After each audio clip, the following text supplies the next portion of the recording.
Hello! So today I did a build in The Sims and I wanted to share it. So this build is actually the result of a build challenge that I gave myself. If you've ever done SimSation's build randomizer, I do something pretty similar when I'm stuck on what exactly I want to build. And if you haven't done the SimSation build randomizer, I would definitely recommend it. It results in some pretty wild builds that you probably wouldn't have done otherwise. So I love it. It's a lot of fun. But when I want to build, I'll jot down a few different ideas and then just let a random number generator decide for me.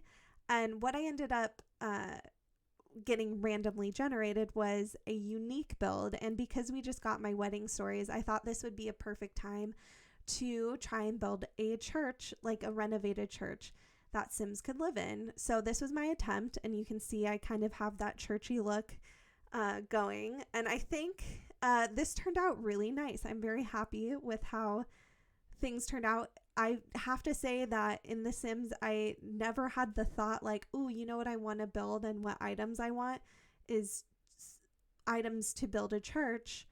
But this is already the second church that I've built since my wedding stories was released. So, I didn't realize how much I would end up being inspired by the different items. But of course, the stained glass windows, it's hard not to want to use them. They're so, so beautiful.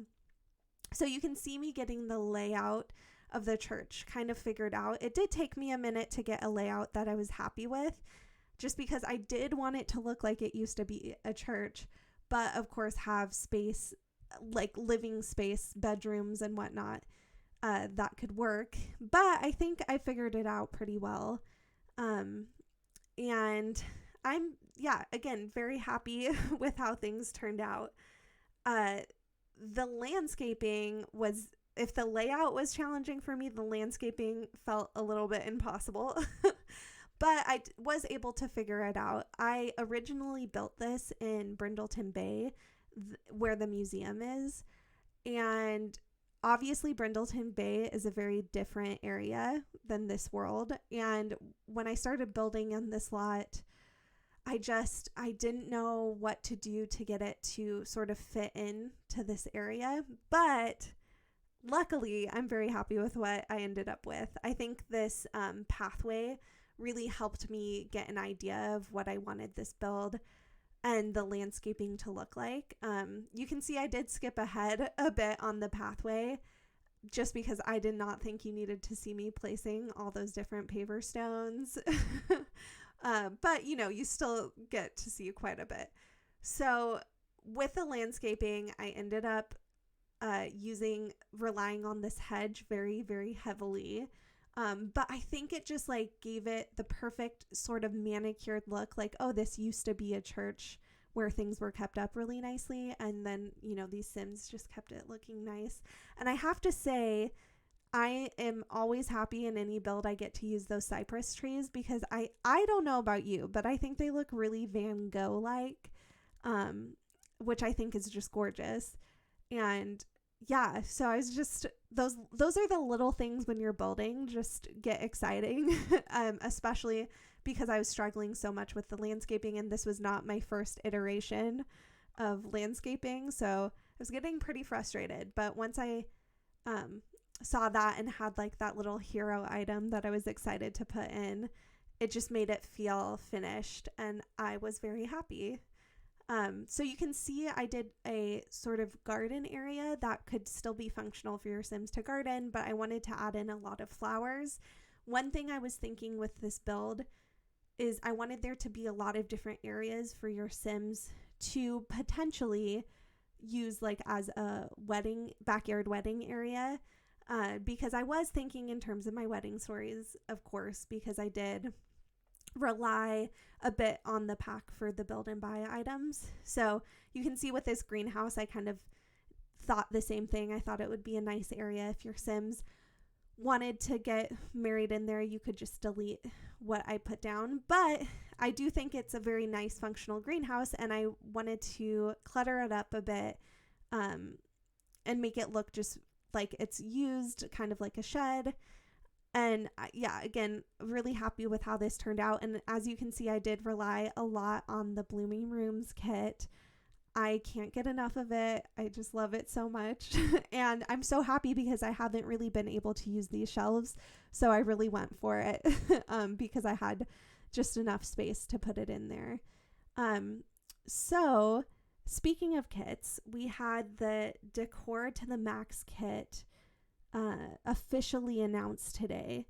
And I'm very curious on what everyone's opinions are of this kit. I have to say, I am so incredibly disappointed. And I am usually someone who is always like, team just like be positive, and there's always like a few good items, and like I see what they were going for. But when they announced that it was maximalist, that is like my personal style. That's what my house is and what I specifically love and build. So I was just really excited, and I was pretty bummed with the outcome being like all these insane fabric colors. And also like it's pretty Art Deco inspired, and we already have a great Art Deco kit with paranormal stuff. So I don't know. I was just a little bit disappointed. No, not a little bit, a lot disappointed. And I do think there are some great items in it. I will probably end up getting it for the wallpaper. But yeah, just a little bit disappointed. So let me know what your thoughts were. I definitely, that couch, man. It's just not for me. It could have been a velvet couch, you know? It could have been velvet. Okay, that's all I have to say. I'll stop complaining. But you can see while I was complaining, I got quite a bit done on the build. And I wanted this kitchen to, of course, be cluttered up and have those nice open shelving. And I'm really happy with how it turned out. Cluttering up kitchen shelves is one of my favorite things. I'm going to try and use more different items, but I just love all these items. And I will say I use swatches that I don't normally use, which was a lot of fun. And I think specifically the brown and yellow swatches, I think look so nice with this build. And you can see I'm adding in these window seats here. And I don't know if that really would be functional in a church, but I thought it really gave it a church-like look. Let me know if that is the case, if you've ever seen that in a church. But anyways, I think they look nice and give it that like kind of an old feeling. And I love putting this fireplace on an angled section. I just think it looks so nice. And I actually use the industrial kit vent to kind of make it look like it vents outside. It looks all right. It's a little weird. The black doesn't really match. But you know, gotta work with what we got. And I just love it, that fireplace. So I wanted to use it.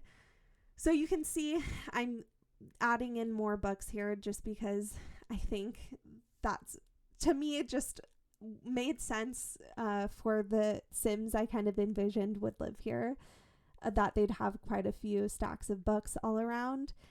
And now I'm moving on to the kids' room. So you can see I'm using a lot of yellow in this build, and that's actually because of the like random challenge I gave myself. I also selected yellow, which I was very happy about because yellow is my favorite color. But this kids' room, I thought it ended up really nicely, especially with the limited amount of space I had. And again, the same thing in the parents' bedroom. I was just really happy that it could work. And also, I didn't realize this eco lifestyle wallpaper matches perfectly with this bed, which I think is base game. So I don't know. It is like pretty matchy, but I was kind of here for it. I think it looked nice. So I went ahead and built a loft area. Now this is just, it has just the roof covering it. So it has that weird outdoor lighting. But I didn't want to miss the chance to use this area. So I kept it pretty simple. And there's like sort of a kids section where they could hang out and game and do like arts and crafts, things like that. And then there is a little art area for the parents, because of course I did envision like some artsy folks moving into this place. But all that I have left to do after this is just the bathroom, which means I am coming to the end of the build. So you can download this build on the gallery, my origin ID is SimmeredJess. I really, really appreciate you watching. It means so much to me if you stumble upon this and watch. So I hope you have an excellent day. Bye.